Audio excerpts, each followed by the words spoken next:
يضلله فلا هادي له ونشهد أن لا إله إلا الله وحده لا شريك له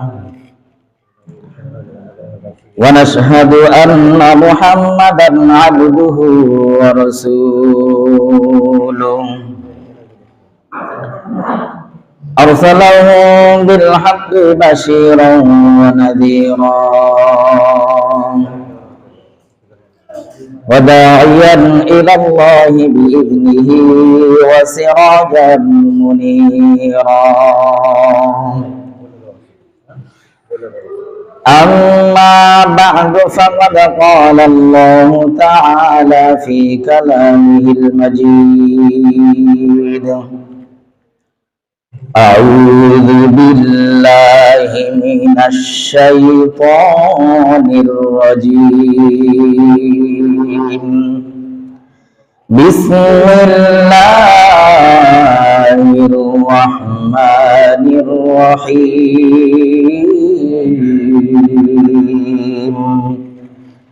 يا أيها الذين آمنوا آمنوا بالله ورسوله والكتاب الذي نزل على رسوله والكتاب الذي أنزل من قبل وقال تعالى في آية أخرى إن ربكم الله الذي خلق السماوات والأرض في 6 أيام ثم استوى على العرش يغشي الليل النهار يطلبه حثيثا والشمس والقمر والنجوم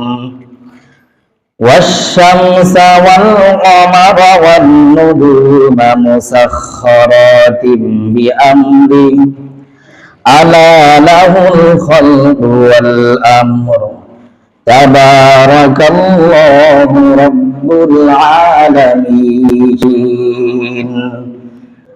وقال النبي صلى الله عليه وسلم الإيمان أن تؤمن بالله وملائكته وكتبه ورسله واليوم الآخر أو كما قال عليه الصلاة والسلام.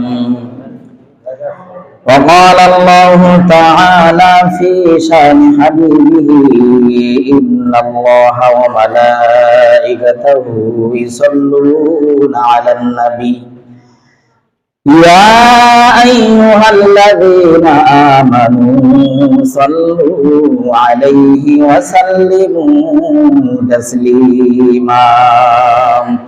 اللهم صل على محمد وعلى آل محمد كما صليت على إبراهيم وعلى آل إبراهيم إنك حميد مجيد. اللهم بارك على محمد وعلى آل محمد كما باركت على إبراهيم وعلى آل إبراهيم إنك حميد مجيد. بلغ العلا بكماله كشف الدجى بجماله حسنت جميع خصاله صلوا عليه وآله. ইসলাম নগর বাইতুল মামুর জামে মসজিদের সম্মানিত মুসল্লি ইকরাম, মহান আল্লাহ রাব্বুল আলামিনের আলিশান দরবারে সর্বপ্রথম কৃতজ্ঞতা জ্ঞাপন করছি যে আল্লাহ রাব্বুল আলামিন আমাদেরকে জুমার সালাত আদায়ের লক্ষ্যে মসজিদে এসে উপস্থিত হওয়ার তৌফিক দান করেছেন এজন্য সকলে অন্তরের গভীর থেকে জোরে সোরে একবার শুকরিয়া আদায় করি, বলি আলহামদুলিল্লাহ। মুহতারাম হাজিরিন, আমরা আলোচনা করতেছিলাম ঈমান সম্পর্কে। ঈমান অত্যন্ত গুরুত্বপূর্ণ, অত্যন্ত বড় একটা বিষয়। আল্লাহ রাব্বুল আলামিন আমাদেরকে যত নিয়ামত দান করেছেন,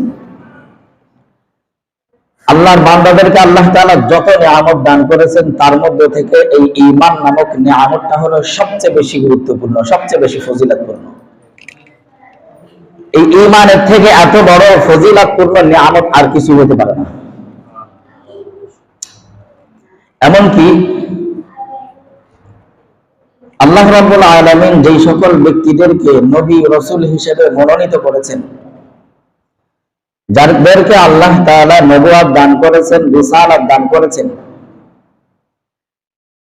এই নবুয়ত রিসালাত এটাও আল্লাহর পক্ষ থেকে বড় এক নিয়ামত। এটা সবাইকে দেওয়া হয় না, শুধুমাত্র অল্প কিছু সংখ্যক লোককে আল্লাহ রাব্বুল আলামিন নবী রাসূল হিসেবে মনোনীত করেছেন। যাদেরকে আল্লাহ তাআলা বেশি পছন্দ করেছেন, ভালোবেসেছেন, তাদেরকেই এই নবুয়ত নামক নিয়ামত আল্লাহ তাআলা দান করেছেন। সূরাতুস সাদের এক আয়াতে আল্লাহ তাআলা বলেন, ওয়া ইন্নাহুম ইনদানা লামিনাল মুস্তাফাইনাল আখিয়ার, যে যাদেরকে নবী রাসূল হিসেবে মনোনীত করা হয়েছে, যারা নবী রাসূল, তারা আল্লাহ রাব্বুল আলামিনের কাছে খুব পছন্দনীয়, ভালো মনোনীত আল্লাহ তাআলা তাদেরকে নির্বাচিত করা হয়েছে। আল্লাহ তাআলা তাদেরকে বাছাই করেছেন মানুষের মধ্য থেকে। তো এই নবুয়ত যেহেতু অনেক বড় একটা নিয়ামত, যাদেরকে আল্লাহ তাআলা নবুয়ত দিয়েছেন, অনেক বড় একটা নিয়ামত তারা পেয়েছেন। তো এই সকল নবী রাসূলদের কাছে এই নবুয়ত নামক নিয়ামতের থেকেও ঈমান নামক এই নিয়ামত তাদের কাছে অনেক বেশি প্রিয় ছিল। আল্লাহ রাব্বুল আলামিন এমন একটা নিয়ামত আমাদেরকে না চাইতেই দিয়ে দিয়েছেন। কোন চেষ্টা মেহনত ছাড়াই আমাদেরকে আল্লাহ তাআলা এমন একটা নিয়ামত দিয়ে দিয়েছেন। এজন্য সকল অন্তর থেকে জোরে সোরে একবার শুকরিয়া আদায় করি, আলহামদুলিল্লাহ। মুহতারাম হাজিরিন, আমরা আলোচনা করতেছিলাম যে ঈমান কাকে বলে, ঈমান কোন জিনিসের নাম। আল্লামা আনোয়ার শাহ কাশ্মীরি রাহমাতুল্লাহি আলাইহি তিনি সংক্ষিপ্তভাবে ঈমানের পরিচয় দিয়েছেন। জানা এবং মানার নাম হলো ঈমান। বিশ্ব নবী সাল্লাল্লাহু আলাইহি ওয়াসাল্লাম আল্লাহ রাব্বুল আলামিনের পক্ষ থেকে যা কিছু প্রাপ্ত হয়েছেন, এগুলোকে জানা এবং মানার নাম হলো ঈমান। জুমহুর উলামায়ে কেরাম বলেন যে ঈমান হলো ইতিকাদ বিল জিনান, তাসদীক বিল লিসান, আমল বিল আরকান। অন্তরে বিশ্বাস করা, জবানে স্বীকারোক্তি দেওয়া, স্বীকার করা, এবং ইসলামের আরকান সমূহকে, রকুন সমূহকে আমলে পরিণত করা, এটাই হলো ঈমান। শুধুমাত্র অন্তরে বিশ্বাস করলাম, মুখে স্বীকার করলাম না, আমলে পরিণত করলাম না, তাহলে কিন্তু ঈমানদার বলা যাবে না। কেউ শুধুমাত্র অন্তরে বিশ্বাস করে, তবে মুখেও স্বীকার করে না, কোনো আমলও করে না, কোনো ইবাদতও করে না, তো ওই ব্যক্তিকেও কিন্তু ঈমানদার বলা চলে না। তিন জিনিসের সমন্বয়, অন্তরে বিশ্বাস করতে হবে, মুখেও স্বীকারোক্তি দিতে হবে, স্বীকার করতে হবে, এবং আমলে পরিণত করতে হবে, তাহলে এই ব্যক্তিকে ঈমানদার বলা চলবে। আমাদের নবী, বিশ্ব নবী সাল্লাল্লাহু আলাইহি ওয়াসাল্লামকে এই ঈমান সম্পর্কে প্রশ্ন করা হয়েছিল, জিজ্ঞাসা করা হয়েছিল, জানতে চাওয়া হয়েছিল নবীর কাছে যে ঈমান কি জিনিস, ঈমান কাকে বলে।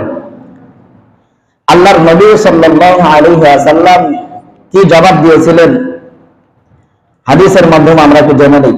বুখারী মুসলিমের হাদিস, মিশকাত শরীফের হাদিস, আরো অন্যান্য হাদিসের কিতাবে এই হাদিসটা উল্লেখ করা হয়েছে। عن عمر بن الخطاب رضي الله تعالى عنه قال نحن بينهما عند رسول الله صلى الله عليه وسلم ذات يوم إذ طلع علينا رجل ওমর রাদিয়াল্লাহু তাআলা আনহু বর্ণনা করেন, আমরা একবার নবী সাল্লাল্লাহু আলাইহি ওয়াসাল্লামের কাছে উপস্থিত ছিলাম। এমন সময় একজন ব্যক্তি আগমন করলো, একজন ব্যক্তি আমাদের কাছে চলে আসে। এই ব্যক্তি এমন এক ব্যক্তি যার মাথার চুলগুলো ছিল খুব কালো এবং তার পোশাকটা ছিল খুব পরিচ্ছন্ন সাদা। এই ব্যক্তি দূরে কোন জায়গা থেকে সফর করে আসছে এমন বিষয় না, তার চেহারার মধ্যে, শরীরের মধ্যে এমন কোন চিহ্ন দেখা যায় না। এবং এই এলাকার কোন ব্যক্তি তাও না। আমরা যারা উপস্থিত ছিলাম আমাদের মধ্যে থেকে কেউ ওই ব্যক্তিকে চিনে না।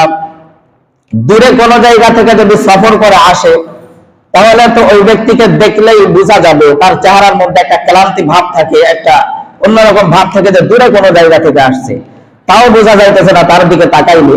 এবং এলাকার যে লোকগুলো রাসূলের সামনে কাছে উপস্থিত এরাও কেউ চিনে না। এই ব্যক্তি নবী সাল্লাল্লাহু আলাইহি ওয়াসাল্লামের কাছে আসলেন। হাত্তা জালাসা ইলা নবী সাল্লাল্লাহু আলাইহি ওয়াসাল্লাম ফাসনাদা রুকবাতাইহি ইলা রুকবাতাইহি ওয়া ওয়াদাআ কাফাইহি আলা ফাখিদাইহি। নবীজির কাছে এসে আদবের সাথে নামাজের সুরতে হাঁটুর সাথে হাঁটু লাগিয়ে একেবারে বিনয়ের সাথে নবীজি সাল্লাল্লাহু আলাইহি ওয়াসাল্লামের কাছে বসে গেলেন। বসে এক এক করে চারটা প্রশ্ন করলেন, চারটা বিষয় জানতে চাইলেন। ইয়া মুহাম্মদ আখবিরনি আনিল ইসলাম, ইয়া মুহাম্মদ আখবিরনি আনিল ঈমান, ইয়া মুহাম্মদ আখবিরনি আনিল ইহসান, ইয়া মুহাম্মদ আখবিরনি আনিস সাআ। চারটা প্রশ্ন করলেন আল্লাহ রাসূল সাল্লাল্লাহু আলাইহি ওয়াসাল্লামকে। একটা হলো ইয়া মুহাম্মদ সাল্লাল্লাহু আলাইহি ওয়াসাল্লাম আখবিরনি আনিল ঈমান, হে নবী মুহাম্মদুর রাসূলুল্লাহ সাল্লাল্লাহু আলাইহি ওয়াসাল্লাম, ঈমান কি জিনিস, ঈমান কাকে বলে আমাকে অবগত করুন, আমাকে বলুন। আল্লাহর হাবিব সাল্লাল্লাহু আলাইহি ওয়াসাল্লাম জবাব দিলেন, আল ঈমানু আন তু'মিনা বিল্লাহি ওয়া মালাইকাতিহি ওয়া কুতুবিহি ওয়া রুসুলিহি ওয়াল ইয়াউমিল আখির ওয়া তু'মিনা বিল কদরি খাইরিহি ওয়া শাররিহি। আল্লাহর হাবিব সাল্লাল্লাহু আলাইহি ওয়াসাল্লাম বলে দিলেন, ঈমান হলো তুমি আল্লাহ রাব্বুল আলামিনের উপর বিশ্বাস স্থাপন করবে, আল্লাহ তাআলাকে মেনে নিবে, আল্লাহর উপর পরিপূর্ণভাবে ঈমান আনবে। দ্বিতীয় নাম্বার ওয়া মালাইকাতিহি, আল্লাহ তাআলা যে ফেরেশতাদেরকে সৃষ্টি করেছেন ফেরেশতাদের উপর বিশ্বাস স্থাপন করবে, ঈমান আনবে। ওয়া কুতুবিহি, তিন নাম্বার হলো আল্লাহ তাআলা যত আসমানি কিতাব নাযিল করেছেন সমস্ত আসমানি কিতাবের উপর বিশ্বাস স্থাপন করবে, ঈমান আনবে। বিশেষ করে কোরআনে কারীম, আমাদেরকে যে কিতাব দেওয়া হয়েছে, কোরআন দেওয়া হয়েছে, এই কোরআনের উপর 100% আমাদেরকে ঈমান থাকতে হবে, বিশ্বাস রাখতে হবে। ওয়া রাসূলিহি, চার নাম্বার হলো আল্লাহ রাব্বুল আলামিনের পক্ষ থেকে যত নবী রাসূল প্রেরিত হয়েছেন সকল নবী রাসূলদের প্রতি বিশ্বাস স্থাপন করা, ঈমান আনা। পাঁচ নাম্বার হলো ওয়াল ইয়াউমিল আখির, পরকালের প্রতি বিশ্বাস রাখা, ঈমান আনা, যে আমাদের এক সময় মৃত্যু ঘটবে, মৃত্যু হয়ে যাবে, দুনিয়ার জিন্দেগি আমাদের শেষ হয়ে যাবে। এই দুনিয়ার জীবন আমাদের শেষ হওয়ার পর আরেকটা জীবন আমাদের জন্য আছে, সেটার নাম হলো পরকাল। এই পরকালের উপর পরিপূর্ণভাবে বিশ্বাস স্থাপন করা। ওয়া তু'মিনা বিল কদরি খাইরিহি ওয়া শাররিহি, ছয় নাম্বার হলো তাকদীরের উপর, ভালো মন্দ যা কিছু হয় সব তাকদীর অনুযায়ী হয়, এই বিষয়ে ঈমান আনা। এই ছয়টা বিষয়ের কথা আল্লাহ রাসূল সাল্লাল্লাহু আলাইহি ওয়াসাল্লাম বলে দিলেন ঈমানের প্রশ্নে, যে এই ছয় জিনিসের নাম হলো ঈমান। এক নাম্বার কি বলেছেন আল্লাহ রাসূল সাল্লাল্লাহু আলাইহি ওয়াসাল্লাম, আন তু'মিনা বিল্লাহি, এক নাম্বার হলো আল্লাহর প্রতি ঈমান আনলে আল্লাহ রাব্বুল আলামিন আমাদের খালেক, আল্লাহ রাব্বুল আলামিন আমাদের রব, আল্লাহ তাআলা আমাদের স্রষ্টা, যিনি আমাদেরকে সৃষ্টি করেছেন, যিনি এই আসমান জমিন চন্দ্র সূর্য সবকিছুকে যিনি সৃষ্টি করেছেন, ওই আল্লাহ রাব্বুল আলামিনের প্রতি পরিপূর্ণভাবে বিশ্বাস স্থাপন করা। আল্লাহ রাব্বুল আলামিন যে এই আসমান জমিন সবকিছু সৃষ্টি করেছেন, তার হুকুমেই যে সবকিছু পরিচালিত হয়। আল্লাহ তাআলা কোরআনে কারীমে সূরাতুল আরাফের 54 নম্বর আয়াতের মধ্যে আমাদেরকে সেটা জানিয়ে দিয়েছেন, ইন্না রাব্বাকুমুল্লাহুল্লাযী খালাকাস সামাওয়াতি ওয়াল আরদা ফী সিত্তাতি আইয়ামিন সুম্মা ইসতাওয়া আলাল আরশ। যে আল্লাহ রাব্বুল আলামিন 6 দিনে আসমান আর জমিনকে সৃষ্টি করেছেন, ওই আল্লাহ রাব্বুল আলামিন তোমাদের রব, তোমাদের মালিক, তোমাদের স্রষ্টা, তোমাদের খালেক, তোমাদের মালিক। 6 দিনে আসমান জমিনকে আল্লাহ রাব্বুল আলামিন সৃষ্টি করার পর সুম্মা ইসতাওয়া আলাল আরশ, আরশে আজিম আল্লাহ রাব্বুল আলামিন সমাসীন হয়েছেন। ইউগশিল লাইলান নাহারা ইয়াতলুবুহু হাসীসা, আল্লাহ রাব্বুল আলামিন রাতের উপর দিনকে পরিয়ে দিয়েছেন এমন ভাবে যে দিন রাতের পিছনে পিছনে দৌড়াইতে থাকে, ছুটতে থাকে। রাতের পিছনে আল্লাহ রাব্বুল আলামিন দিনকে লাগিয়ে রেখেছেন, দিন রাতের পিছনে পিছনে ছুটতে থাকে। ওয়াশ-শামসা ওয়াল কামারা ওয়ান নুজুমা মুসাখখারাতিন বিআমরি, আর আল্লাহ রাব্বুল আলামিন চন্দ্র সূর্য এবং নক্ষত্র রাজিগুলোকে সৃষ্টি করেছেন আল্লাহ রাব্বুল আলামিনের নির্দেশের অনুগামী করে। আল্লাহ রাব্বুল আলামিনের নির্দেশে চন্দ্র সূর্য সবকিছু পরিচালিত হয়, আল্লাহর নির্দেশের অনুগামী করে আল্লাহ রাব্বুল আলামিন এই সব কিছুকে সৃষ্টি করেছেন। এরপর আল্লাহ রাব্বুল আলামিন বলেন, আলা লাহুল খালকু ওয়াল আমর। এই মানব সম্প্রদায়, দুনিয়াবাসী, ভালো করে তোমরা শুনে রাখো, আলা লাহুল খালকু ওয়াল আমর। যে আল্লাহ রাব্বুল আলামিন আসমান জমিন সবকিছুকে সৃষ্টি করেছেন, যে আল্লাহ তাআলা পাহাড় পর্বত তরুলতা সৃষ্টি করেছেন, আমাদেরকেও সৃষ্টি করেছেন, চন্দ্র সূর্য নক্ষত্রগুলোকে যে আল্লাহ রাব্বুল আলামিন সৃষ্টি করেছেন, যিনি সবকিছুর স্রষ্টা, ওই আল্লাহ রাব্বুল আলামিনের হুকুমাত এই জমিনের মধ্যে প্রতিষ্ঠিত হবে। আলা লাহুল খালকু ওয়াল আমর, সৃষ্টি যার আইন চলবে, হুকুমাত চলবে এই জমিনের মধ্যে, তার কথা ঠিক না ভাই?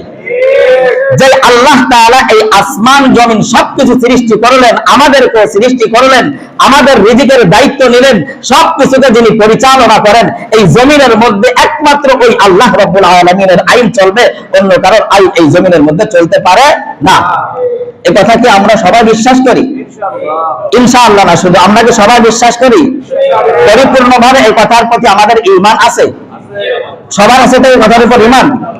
কতটুকু আমরা এই কথার উপর বিশ্বাস রাখি? আমরা প্রথমে সংজ্ঞা জেনেছি যে অন্তরে বিশ্বাস করা, মুখে স্বীকার করা, আর আরেকটা কি বললাম?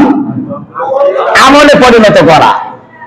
তো আল্লাহ রাব্বুল আলামিন যে এই জমিন সৃষ্টি করেছেন, সবকিছু সৃষ্টি করেছেন, ওই আল্লাহ রাব্বুল আলামিনের রাজত্ব, আল্লাহ তাআলার হুকুমাত এই জমিনের মধ্যে চলবে, এটা বাস্তবায়ন করার জন্য আমরা কে কতদিন কতটুকু চেষ্টা করেছি?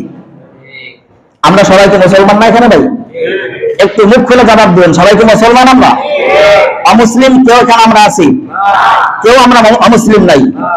তাহলে যে আল্লাহ রাব্বুল আলামিন আমাদেরকে সৃষ্টি করলেন, এই জমিন আমাদেরকে দিলেন, এই সূর্য আমাদের জন্য সৃষ্টি করলেন, চন্দ্র আমাদের জন্য সৃষ্টি করলেন, পানি দিলেন, বৃষ্টি দিলেন, সূর্যের আলো দিলেন, ওই আল্লাহ রাব্বুল আলামিনের আইন বাদ দিয়ে, ওই আল্লাহর হুকুমাত বাদ দিয়ে আমরা কি অমুসলিমদের আইনের অনুসরণ করছি না? জীবনে কোনদিন ন্যূনতম আমাদের ভিতরে চিন্তা হয়েছে যে আল্লাহ আমাদেরকে সৃষ্টি করলেন, আমরা ওই আল্লাহর আইন মানছি নাকি আল্লাহকে যারা অস্বীকার করে তাদের আইন মানছি? জীবনে কোনদিন কেউ চিন্তা করেছেন এই কথাটা? কেউ কোনদিন আমরা আমাদের বেঁধে নিয়ে আনি না, এখনো আসবে না। এই এখন হয়তো আমার বিরুদ্ধে কেউ সমালোচনা শুরু করবে যে এই হুজুর হয়তো রাজনীতি আলোচনা শুরু করছে।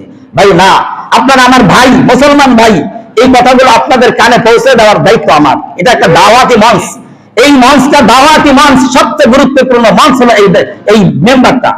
এখান থেকে ইসলামের সকল বাণী সকলের কাছে পৌঁছে দেওয়ার দায়িত্ব আমাদের।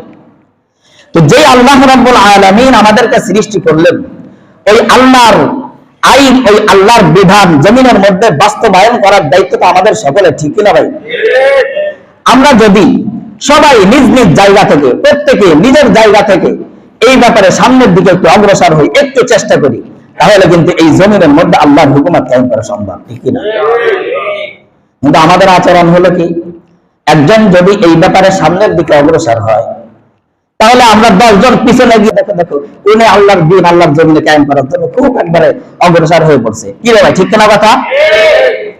এটাই তো সমাজের মধ্যে হচ্ছে। এই জন্য তো ইহুদি খ্রিস্টান আল্লাহর দুশমনেরা এই জমিনের মধ্যে আস্থা পেয়ে গিয়েছে, সুযোগ পেয়ে গিয়েছে।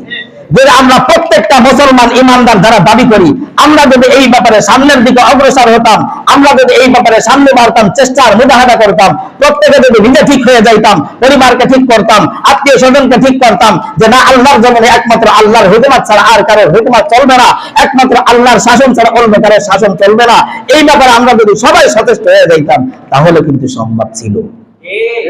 কিন্তু আমরা সবাই যেখানে বলি জি জি জি ঠিক ঠিক ঠিক ঠিক ঠিক, যখন সবাই আসে তখন বলি আরে অমুক ভাই তো আমার আপনজন, ওনার সাথে একটু সমর্থন না থাকলে কি চলে? হুজুররা যদি ক্ষমতায় আসে, কোরআনী শাসন যদি চলে আসে, তাহলে তো মহিলাদেরকে বোরকার মধ্যে রাখতে হবে, ঘরের মধ্যে আটকিয়ে রাখতে হবে, এটা তো কখনোই সম্ভব নয়।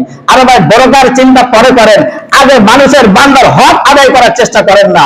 লক্ষ লক্ষ কোটি টাকা বান্দাদের আত্মসাৎ হয়ে যায়, এই কথাটা একবারও আপনাদের চিন্তা আসে না?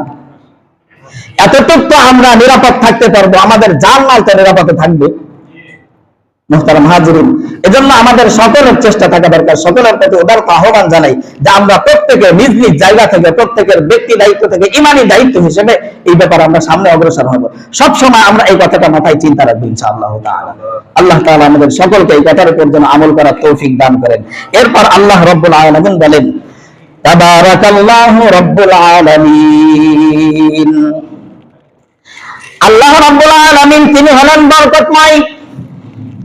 যে আল্লাহ রাব্বুল আলামিন সমস্ত জগতের প্রতিপালক, যে আল্লাহ রাব্বুল আলামিন সমস্ত জগতের রব, সমস্ত জগতের মালিক, যে আল্লাহ রাব্বুল আলামিন সবকিছুর উপর ক্ষমতাসীন। সবকিছুর উপর ক্ষমতাসীন কে ভাই? আল্লাহ। এই কথার উপর যে আমাদের পরিপূর্ণ ঈমান আছে, সবাই মুখ খোলে না, সবাই মুখ খোলে না, ঈমান আছে আমাদের কথার উপর। সবকিছুর উপর ক্ষমতা কার? আল্লাহ। ইন্নাল্লাহা আলা কুল্লি শাইইন কাদির। আল্লাহ তাআলা কোরআনে কারিমে এই কথাটা বারবার বলেছেন। আয়াতের শেষের দিকে প্রায় সময় এই কথাটা আল্লাহ বলেন যে সবকিছুর উপর ক্ষমতাসীন হলেন একমাত্র আল্লাহ রাব্বুল আলামিন। আল্লাহর ক্ষমতার সামনে দুনিয়ার সমস্ত ক্ষমতা যদি একত্রিত করে মোকাবেলা করা হয়, টিকবে না, টিকবে না, টিকবে না। পৃথিবীর যত সুপার পাওয়ার রাষ্ট্র আছে, এদের যত অস্ত্র শস্ত্র আছে, সৈনিক আছে, সমস্ত কিছু নিয়ে যদি আল্লাহর ক্ষমতার সামান্য বিন্দু মাত্র ক্ষমতার মোকাবেলা করা হয়, ধূলিসাৎ হয়ে যাবে। কথা ঠিক কিনা? ফিরআউন, নমরুদ, এরা কিন্তু পৃথিবীর সবচেয়ে সুপার পাওয়ার ছিল, সবচেয়ে বড় পাওয়ারওয়ালা ছিল। নমরুদ কত বড় পাওয়ারওয়ালা ছিল! আল্লাহর বিরুদ্ধে যুদ্ধ করার জন্য বিশাল বাহিনী নিয়ে, অনেক বড় বড় হস্তি হাতি নিয়ে নিয়ে এসে যুদ্ধে অবতীর্ণ হয়েছে, আল্লাহর বিরুদ্ধে যুদ্ধ করবে। আচ্ছা, এই বিশাল বাহিনীর বিরুদ্ধে যুদ্ধ করার জন্য আল্লাহ রাব্বুল আলামিন কোন বাহিনীকে পাঠিয়েছিলেন? নমরুদের বিরুদ্ধে যুদ্ধ করার জন্য কোন বাহিনীকে পাঠিয়েছিলেন? মশা পাঠিয়েছিলেন। এই নমরুদ যে ওই জামানার সবচেয়ে বড় পাওয়ারওয়ালা মানুষ ছিল, পাওয়ারওয়ালা বাদশা ছিল, যে নিজেকে খোদা দাবি করেছিল, যার মোকাবেলা করার মতো কোনো মানুষ ওই জামানায় ছিল না, কোনো শক্তি ওই জামানায় ছিল না। এই নমরুদকে ধ্বংস করার জন্য আল্লাহ রাব্বুল আলামিন কি বিশাল বড় সমাবেশ পাঠিয়েছিল? লং মার্চ পাঠিয়েছিল? বিশাল বড় কোনো বাহিনী পাঠিয়েছিল? কি পাঠিয়েছিল? ছোট্ট একটা মশা। কোন কোন বর্ণনা আসছে যে ল্যাংড়া ছিল, তার এক পাখা ভাঙ্গা ছিল। এই একটা ল্যাংড়া মশার মাধ্যমে আল্লাহ রাব্বুল আলামিন নমরুদকে দুনিয়া থেকে বিদায় করেছেন।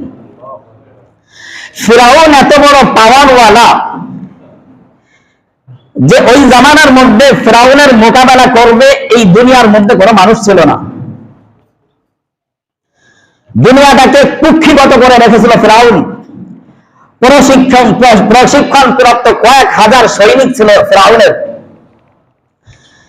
এই ফিরাউনকে আল্লাহ রাব্বুল আলামিন মাত্র কয়েক মিনিটের ব্যবধানে দুনিয়া থেকে নিশ্চিহ্ন করে দিয়েছেন। এই কথাগুলো আমাদের ভালো করে মনে রাখতে হবে ভাই, শুধু মনে রাখতে হবে না, এই কথাগুলোর উপর ঈমান আনতে হবে। ঈমান আনতে হবে যে আল্লাহ তাআলা ইন্নাল্লাহা আলা কুল্লি শাইইন কাদির।